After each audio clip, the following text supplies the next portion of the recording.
So 3 points I want to make beyond that. One is the author emphasizes it's a good idea to have inside of let's say a unit, at least one hinge point within there. And the hinge point helps you determine whether the lesson continues to go this way or this direction. So it helps determine the direction of the lesson from that point on. Now, what he describes as the hinge point is the teacher determines whether the class is ready to move on. That's assuming a whole class directed instruction approach. In a customized or personalized environment, what we have to do is build in hinge points into those lessons because different learners may be at different places at different times. Another point from the book really hammers home some of the things we talked about with self-determination theory and some of those other videos. The feedback, our intentions with that feedback really don't matter. It's how the students react to that feedback. What we learned in self-determination theory is if the feedback is perceived by this learner as something to control them, to control their behavior, or try to coerce them a certain way, then intrinsic motivation disappears. Whereas if we're using feedback to where it helps improve performance, it's focused on what needs to be done to improve, then intrinsic motivation goes up.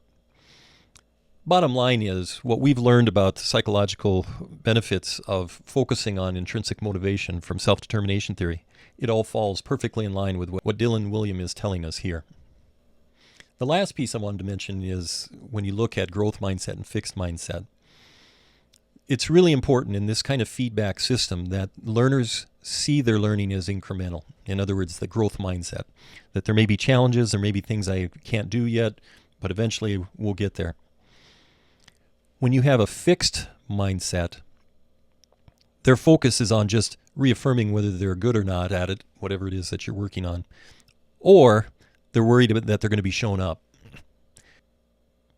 That kind of fear actually inhibits risk-taking.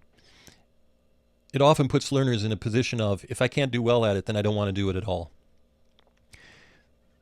This also falls well in line with some of what we learned with self-determination theory in the section that we talked about, where the growth mindset, the top part, is actually task involvement.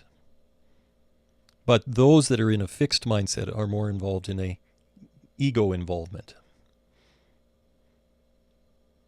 The thing about it is, we learned in that video that if learners are ego involved, often their persistence may actually be very high, but their intrinsic motivation is very low.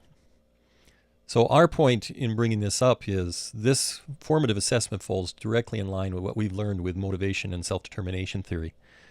We need to move students toward that growth kind of mindset, the task involvement, instead of being ego involved, where they're worried about how they look and how they're doing. All of these things are contributing to a complex set of strategies that we want to see in our classrooms. And so we're going to continue with these videos and breaking these things down and helping you achieve it one by one in your own classrooms.